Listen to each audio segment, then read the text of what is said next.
What's the best way to camp in a pickup truck? In this video, we're going to take a look at several different ways you can camp using a pickup truck as your platform and talk about the pros and cons of each. If you don't want to watch the whole thing, just hover over the navigation bar down along the bottom of the video and you can jump to whichever section interests you. Also, at the end of the video, I'll do a quick summary of the pros and cons of each of the camping approaches that we look at over the course of the video. And you can also jump straight to that summary if you'd like. All right, this is going to be a long one. Let's get right to it. Now, this is one way to camp with a pickup truck. Throw your stuff all in the back. Assuming you have a tent, a sleeping bag, a stove, and a cooler, you're ready to roll. Obviously, this leaves your gear unsecured and unprotected from rain or dust, but it's doable. I crossed paths with this couple doing just that on a 5-day overland trek in this old Ford. Still, if you're going to use your truck to haul your camp gear, some kind of bed cover is probably optimal. Many are lockable and will protect your cargo from the rain. Note, however, that dust can get sucked in through the spaces around the tailgate, so if you travel dusty roads, some kind of sealing kit for your truck model is certainly a worthy investment. And I'm not super fond of how I have to have everything just sort of thrown in. I mean, maybe with some time working just out of a truck bed, I could get some sort of organization figured out, but it feels a little random to me. It is nice that you don't necessarily have to sleep right where you park. You can set up your tent wherever makes the most sense, perhaps where the ground is more level, or closer to a view you want to enjoy. These get referred to by a lot of different names, such as canopy, or camper shell, or topper, or truck cap. But basically, we're talking about an enclosure that sits upon the truck bed rails to create a protected space. Fiberglass canopies that match the height of the truck cab are by far the most common, and if you have a truck with a standard 6-foot or 8-foot bed, it's often easy to pick one of these up used for a very good price. They can also get expensive buying one new, depending on the options you select. But if you're out shopping for a used truck, it's not uncommon to find a truck that already has a paint-matched fiberglass canopy on it. A canopy creates an entirely usable space you can sleep in instead of pitching a tent. Even with the most basic DIY skills, you can build out a practical setup configured in whatever way makes the most sense for you. Browsing through the Truck Bed Living Instagram page underscores the countless possibilities for making use of this space for camping. While the headroom can be limited in a cab height canopy, you can find or order high-rise fiberglass canopies, or you could have a tall aluminum contractor canopy built, as I did. The topper lift system is another option which raises your canopy up with tent walls to create a much more usable interior space. So this is Dan, and this is Dan's truck. Dan is a contractor, and he uses his truck for work, but he also is working on using it for camping. So the key to the whole system for me is that it's modular. It has to do multiple things. 99% of the time, it's set up for work. And so what does that mean? What is in here when you're working? So I kind of have a full set of toolboxes, all of my power tools, sawhorses, all the hand tools, all of that stuff fits on this side of the truck. Okay. And it slides out and gives me great access to the toolboxes, kind of right where you're standing. They're all right here. And then this side is kind of the miscellaneous things that you would have. Maybe you throw a ladder in there or lift a few materials. But then the design was also driven by a bed on one side. Most everything pulls out, so I'm not climbing in the truck all the time. Oh yeah. So then when it's time to set up for camping, it's fairly easy to roll this out. Just grab all my toolboxes, set them aside, and now put the camping gear in. The final piece up front is kind of, okay, that's my personal stuff. You know, little suitcase, duffel bag, whatever, because it's in a good position. When it slid forward, I'm right there by my bunk. I can get to my stuff easily there. Yeah. The other thing that I did with this system, rather than spend the money on regular drawer slides, full extension slides, I realized I think I can just make all of that out of wood. And so I used some nice 3/4 inch cabinet grade plywood, designed everything ahead of time in SketchUp. In practice now, it's worked really well. So I can have all of my tools, which are extremely heavy, and yet they slide right out just fine. An added bonus that I hadn't really considered originally is that the tailgate takes some of the weight. So really I can pull that further out than I even thought I could because it's sitting here. Oh yeah. Some of the weight sitting there. And so very little of it has to stay in the truck to maintain that balance. And then in the camping configuration, this is great to make the bed. I don't think I've ever seen bring a it out to pull-out me. bed. I think Yeah. it's the first time I've ever seen anything like that.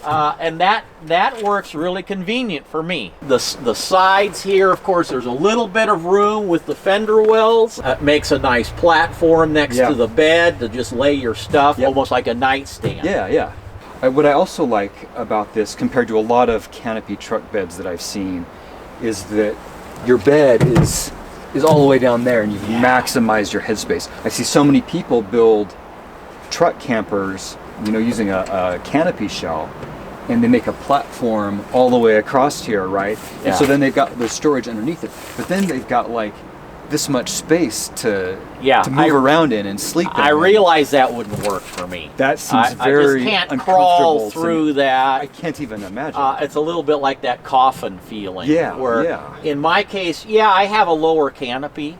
It's just roof height of the truck. And yet, because of being down at this bed level, it's generous. It was important to me, as I slept in the back of a truck, to have a place I could stand up and change if I wanted to. Oh, yeah. And so this is super quick, pop-up privacy tent. Yeah, it really makes a nice little camp, a nice little camp setup there. It's compact and nimble, but you've really got everything you need. Slide-in campers are generally fully self-contained units that sit in the bed of the truck. They are completely enclosed with their own walls and floor, and usually include some kind of small kitchen and seating areas that convert to extra beds. They come in all shapes and sizes, and while the typical configuration with a bed space that extends over the cab doesn't seem very practical to me for backcountry and off-road use, there are many models with pop tops that pack down much smaller, such as Eric's Hallmark we'll be looking at in a moment. Even used, a decent slide-in camper doesn't come cheap, and new, they can get very pricey. They can also get pretty heavy, and you may end up facing the additional expense of needing suspension upgrades. On the plus side, you've got a really functional space that you can usually stand up in, and with an integrated kitchen. That means less gear to think about packing, and no worries about cooking outside on a cold, rainy night. This is Eric, and this is his 1994 Hallmark on his first-gen Tundra. We looked for years, and they're so expensive. Yeah. And then this one popped up on Craigslist. You said 1994. That's relatively Pretty old. vintage. That's a vintage one. Yeah. Yeah, exactly. Yeah. But that, I suppose that made it More affordable, exactly. Yeah. The newer, fancier ones are nice, and they cost. Some of them cost as much as a truck. It seems like. Oh yeah. Yeah. We bought it and we went camping. I think that weekend. So. Oh yeah. It's Yeah. easy. Nice. I think it's about 1,000 pounds, Okay. plus or minus, right in there. So you ran this truck for quite a while before you had the camper. Yep. Were you able to perceive like a MPG difference when you put this on? About 1.5 miles. A mile and a half. It's not bad. So it's not too bad. One thing I've been curious about these is like when it's windy. Do you get a lot of wind noise? Does it flap around a lot? Not too bad. The it fabric's looks like pretty it's taut. pulled pretty It's tight. pretty tight, so it works pretty well. Yeah. Okay. And then so when you're out on a day like today when it's raining and it gets all wet and you have to pack up in the morning and it's all wet, so then you go home. So you then have to pretty much open it up and. I like to get a chance to open it up when we get home a day later or something. Yeah, so it dries just to make sure out no and moisture doesn't- gets stuck in there. Yeah, exactly. Are you able to fit it in your garage, or this still looks pretty tall to me? It's still fairly tall. I don't think it would fit. It wouldn't anyway. fit in there Nope, it anyway. would not You'd fit. have to have a like one of the. If you had like a 9-foot door or something like that, it'd be fine. Does this live on your truck all the time? It does. It's not worth taking on or off. I just like the spur of the moment. We could come out here tonight. Yeah. It's not like, oh, we got to plan ahead and make sure I get the truck home and truck. get it. It's easy. You just hop on and go. Yeah. Okay. And I've been in construction construction all my life. This is huge in here. This is It can happen. an amazing space. Ran it through table.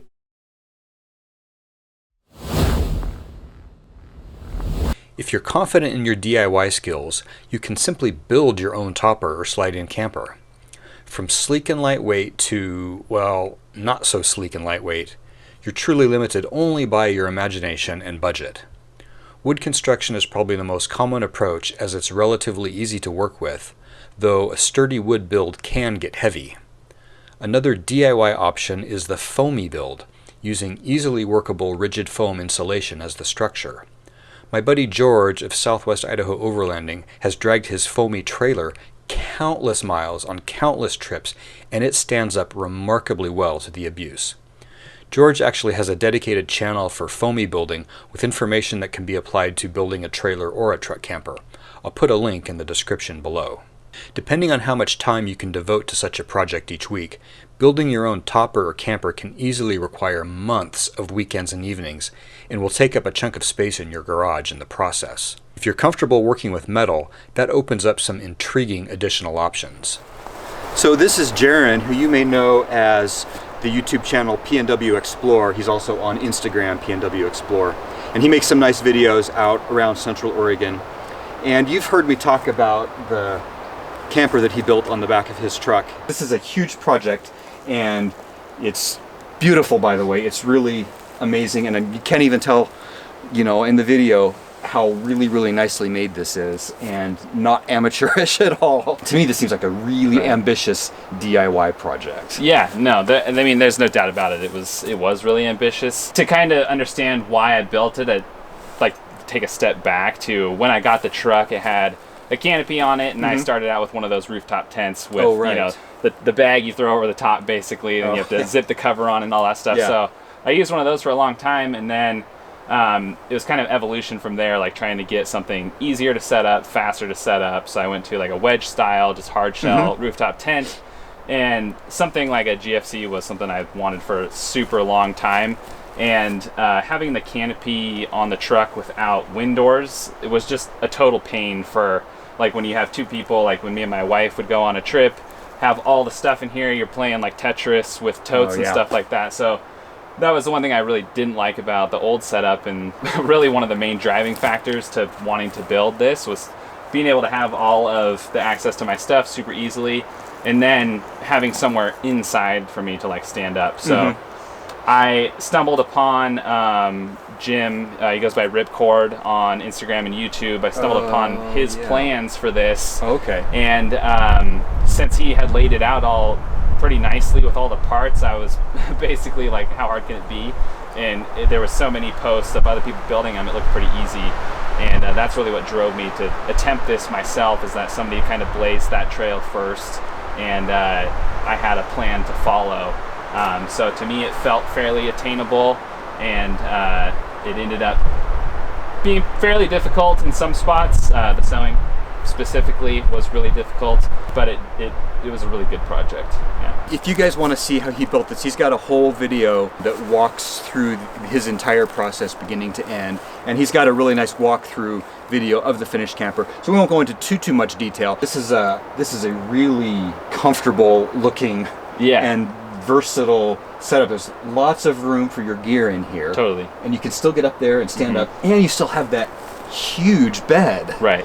At the end of the day, maybe about 40% less than buying a GFC, even with the materials. And I had my old tent and the canopy to kind of sell to fund it. So for me, it was like, it wasn't much of a leap. It was more so a real big investment in time and space. You know, I had the garage space to do it.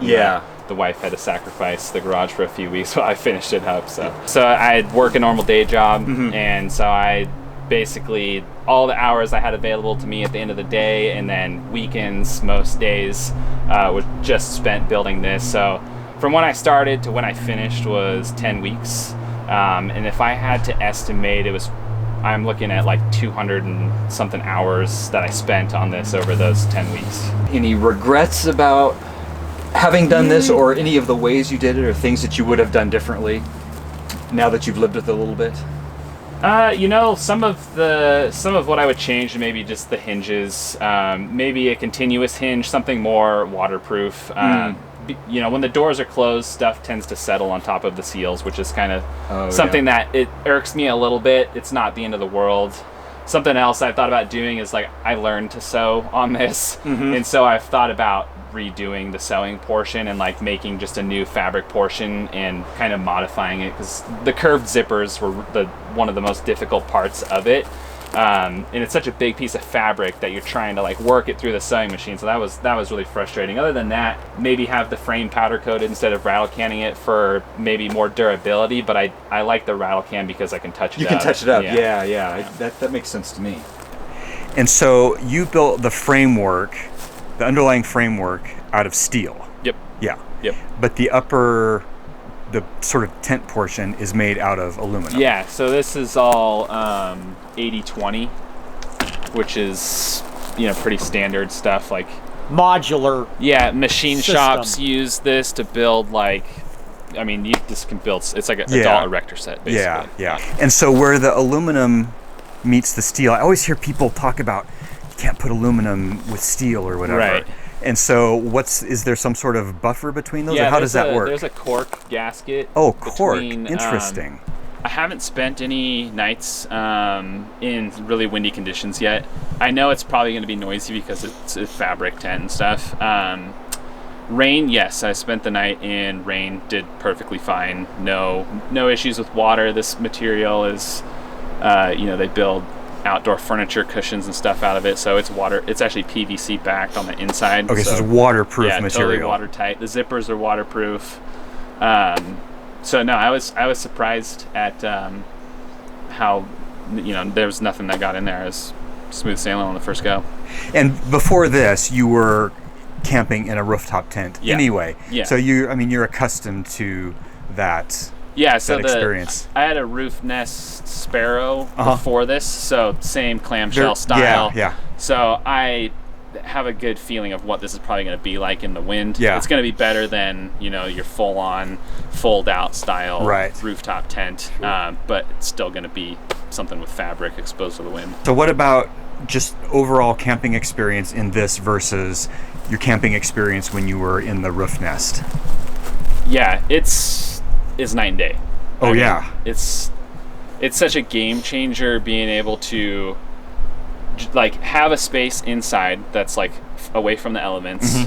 Have a spot to, you know, change or take off your shoes. Like, that's one of the pains of having a rooftop tent on the top that's a clamshell style, is there's not a ton of room. There's no overhang where you can, like, leave stuff on the ground. There's no, like, you know, the little annex portion that some people have. So, like, space was always a premium in there, so you're trying to, like, shove your shoes on the rack and stuff like that. So having that space, having the first night I camped, actually, in this, it was terrible weather. I didn't have an awning yet, so I had nowhere to sit outside. So I hunkered down inside with the top folded up, and I cooked my food in there and just, like, chilled in there for the evening because it was freezing rain outside. So yeah, major game changer. The speed of setup is, I mean, that's the other thing, is I can leave my sleeping bag, pillows, all of my bedding in here, the mattress inflated, and it's all ready to go. So it's like I literally just pull it down, close it up, and move on, and then set it back up in 30 seconds and be, like, done, you know, with the setup of the camping experience. Jaron has a number of videos documenting his camper build, as well as other useful DIY stuff. I'll put a link to his channel below.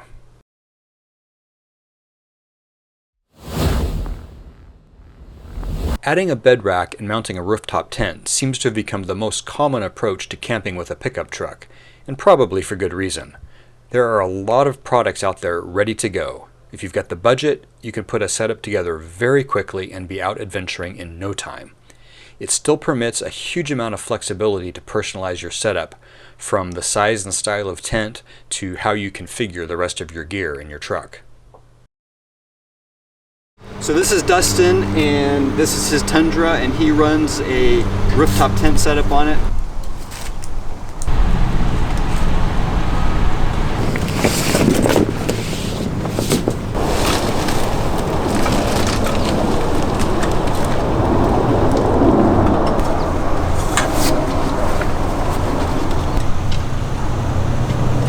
So this is a CVT tent. What model is it? The Shasta. Shasta. Okay. And that's actually it's pretty spacious. Yeah, it's great. It fits myself, my wife, and our 5-year-old boy. Oh yeah. With our stuff. And you can sit up in there. Oh yeah, I can move freely in here. Oh yeah. Without feeling confined, and I have room for everyone else that's up here, you know.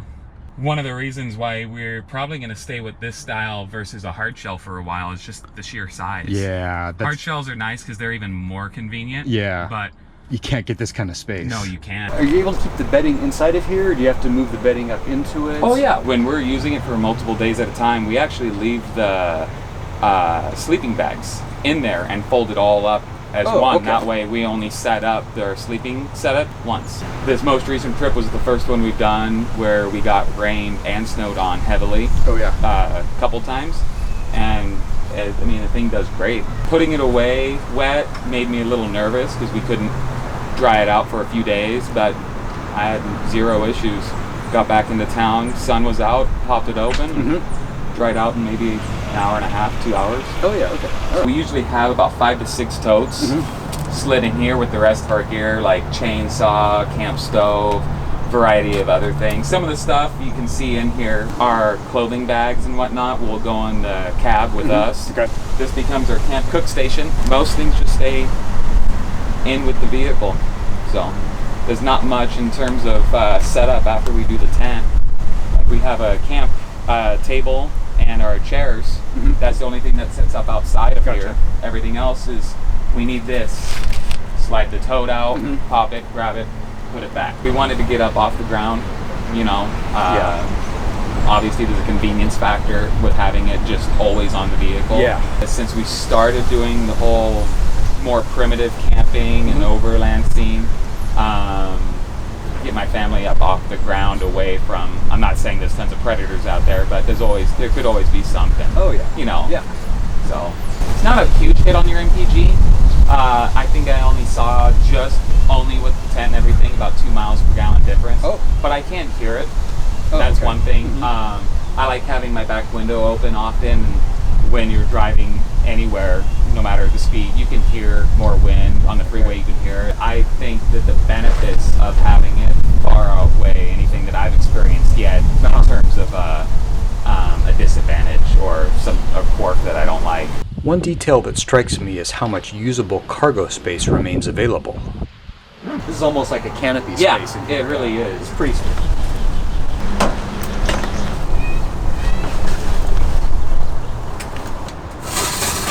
So the pack up time compared to say like an elaborate ground tent or a decent sized ground tent. A decent ground tent is going to be, I feel like might be a bit quicker.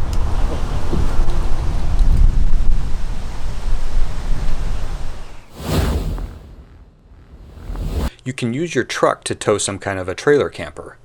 Trailers come in a huge variety of flavors, from very compact and lightweight to rolling palaces. For backcountry or off-road use, smaller trailers with larger tires and beefed up suspension are obviously preferable.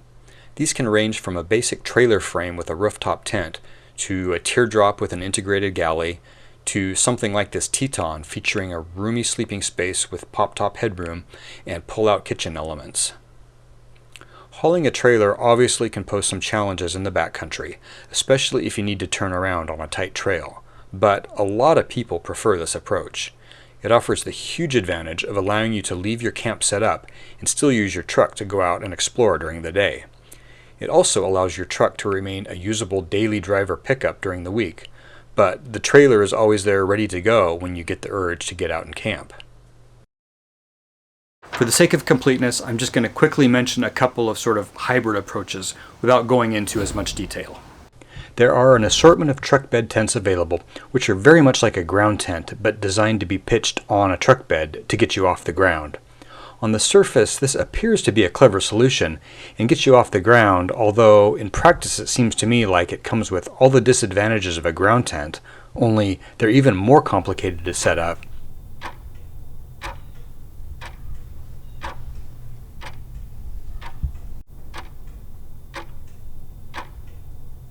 and you have to unload all your other gear out of the bed of the truck in order to set up the tent. Plus, it eliminates using the tailgate as a cooking surface, so you're obligated to also carry and set up a table. The other hybrid, which costs a lot more, but also looks infinitely more practical and comfortable, is the factory-built pop-up Canopy Camper, such as the GFC or the alu-cab. Jaren's DIY build we saw earlier is based on the same concept. It sits on the bed rails like a topper, but has a pop-up feature to create a bed space like a slide-in pop-top camper. If you've got the budget, to me this looks like the ideal solution for backcountry camping. Due to geography and complicated schedules, I wasn't able to meet up with Harley and his alu-cab in time for this video, but we will connect at some point this year, and I'll be showing you guys his amazing truck build. In the meantime, you'll find a link in the description below to Harley's channel where he has some videos about his camper. And yes, Subaru friends, this is the guy who built what is arguably the most famous Forester ever, Z Roamer. Here is a quick summary of all the truck camping approaches we've looked at. Just throwing some camping gear in the back of your truck is super fast and easy. If you have a truck and you have camping gear, you're ready to go. I bought my Frontier on a Friday afternoon, and the next morning I threw some gear in the back and got out on a little camping adventure. Low cost. A bed cover adds some expense, but still less than most other options, and with a little luck you might find one used. Your truck is still a truck. Remove your camp gear when you get home and you still have a practical daily driver ready to haul whatever you need to haul, and it retains its good-looking pickup truck profile. Not limited to camping where you park. You can pitch your tent in the spot that's most appealing rather than sleeping where your truck is parked. You can leave your camp set up but then still go out and explore without packing everything away or losing your campsite. Everything has to be loaded in, then unpacked at camp, then packed back up when you break camp, and unloaded when you get home. Feels a little chaotic to me. All the gear has to be arrayed within this low, flat area. I found myself shifting stuff around constantly trying to access one thing or another, though I'm sure with some practice one could come up with a reliable system. Unless you go to some length, such as a tonneau cover and tailgate sealing kit, your gear may be susceptible to theft, rain, dust, and the wind of highway speeds. Canopies are readily available. Many of you probably already have one on your truck. It creates a sleeping space that is protected from the elements. It's a blank slate for building a DIY setup configured however makes sense for you. They can get expensive if you don't already have one. Headroom is limited in the most common canopy models, though solutions are available. Your truck may be less usable for other hauling depending on how you build it out. Slide-in campers usually provide a more roomy, livable space where you can stand up, move around, and cook. Built-in kitchen and beds means less handling and setup of gear at camp and back home. Multiple beds make it more family-friendly when you bring the kids. Slide-in campers can get pretty expensive. They're heavy. Usually being tall and wide, these seem less conducive to exploring backcountry trails, at least in the Pacific Northwest, where trails can get tight and off-camber. Building your own camper can result in potentially huge cost savings over purchasing a factory-built canopy or camper. You can build it exactly how it makes sense for your uses. It's simply fun if you enjoy extensive DIY projects. No way around it, it's going to take a lot of time. You need ample workspace for the duration of the construction. Weatherizing many DIY materials can pose some challenges.